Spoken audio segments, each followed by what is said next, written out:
ایک شخص تھا، بادشاہ تھا، بڑا عجیب اس نے وصیت کی اپنے بیٹوں سے، میں مر جاؤں نا تو مجھے دفن نہ کرنا، مجھے ایک لوہے کا صندوق بنانا، لوہے کے میرا جو تابوت ہے وہ لوہے کا بنانا، اس تابوت کو ایک لوہے کے صندوق میں ڈال دینا اور اس کو چھت کے ساتھ لٹکا دینا، دفن نہیں کرنا۔ بچوں نے کہا یہ کیسی وصیت کر رہے ہیں آپ بادشاہ سلامت؟ کہتا میں یہ وصیت اس لیے کر رہا ہوں کہ میں قبر میں جاؤں ہی نا، جب قبر میں جاؤں گا نہیں تو عذاب بھی نہیں ہوگا۔ اس کی اپنی منطق تھی، تو مرا تو بچوں نے اس کی وصیت پر عمل کیا، لوہے کا تابوت بنایا، اس کو تالا لگایا، اس کو لوہے کے صندوق میں ڈالا، اس کو بھی تالا لگایا، پھر زنجیر سے اس کو لٹکا دیا چھت کے ساتھ۔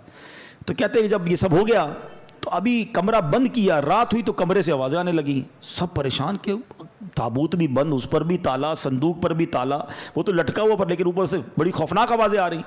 ڈرتے ڈرتے صندوق کھولا، تابوت کھولا تو دیکھ کر حیران رہ گئے کہ اس تابوت میں اس بادشاہ کی لاش کے اوپر ایک سانپ بیٹھا ہوا ہے، اس کے چہرے کو کاٹ رہا ہے، کوئی جگہ نہیں تھی، کوئی سوراخ نہیں تھا، وہ کیسے پہنچا اندر؟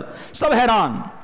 اب جناب بڑی مشکل سے سانپ کو نکالا، اس کو مارا، پھر صندوق کو بند کیا، پھر لٹکا دیا، جیسے تیسے کر کے رات گزر گئی۔ اگلی رات پھر کمرے سے آوازیں آنے لگیں، پھر جا کے جب صندوق کھولا، تابوت کھولا تو اس سے بڑا سانپ اس کے صندوق میں موجود تھا جو اس کو کاٹ رہا تھا۔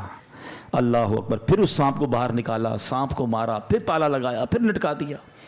اگلی رات پھر آوازیں، جب دیکھا تو پتہ چلا کہ اب تو اندر آگ بھڑک رہی ہے۔ اب بچوں کو سمجھ آ گئی کہ ہم کچھ بھی کر لیں یہ عذاب ہی ہے، اس سے چھٹکارا نہیں ہے۔ وہ بادشاہ کی لاش کو نکالا اور قبر میں دفنا دیا۔ اے میرے پیارے اسلامی بھائیوں، یہ سمجھنی ہے بات۔ ہو رہی ہے عمر بسلے برف کم، چپ کے رفتہ رفتہ دم بدم۔ برف والے کو بیچتے ہوئے دیکھا ہے؟ برف جس کے ہاتھ میں ہو اس کو بڑی ٹینشن ہوتی ہے۔ ایک بزرگ کہتے ہیں میں نے زندگی کا راز ایک برف والے سے سیکھا۔ ایک برف والا تھا، اب تو برف کم بکتی ہے مگر پہلے، آج سے کچھ سال پہلے تو بڑی بکتی تھی، رمضانوں میں اب بھی بکتی ہوگی۔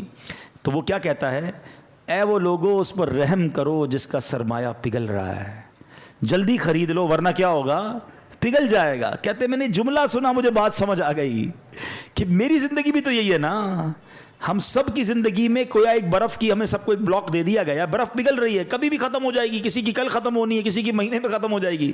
تو شاعر کیا خوب بات سمجھا رہے ہیں، ہو رہی ہے عمر مثل برف کم، چپ کے رفتہ رفتہ دم بدم، سانس ہے ایک راہ روئے ملک عدم، دفعتن ایک روز یہ جائے گا تھم، ایک دن مرنا ہے آخر موت ہے، کر لے جو کرنا ہے آخر موت ہے، آخرت کی فکر کرنی ہے ضرور، جیسی کرنی ویسی بھرنی ہے ضرور، عمر ایک دن یہ گزرنی ہے ضرور، قبر میں میت اترنی ہے ضرور، ایک دن مرنا ہے آخر موت ہے، کر لے جو کرنا ہے۔ ہاں، لوگ کہتے ہیں میرا کوئی کچھ نہیں بگاڑ سکتا، ارے یہ تو زندگی موج کرنے کے لیے ملی ہے، میں تو ابھی بہت سارے پلان ہیں، میرے بڑے ارادے ہیں۔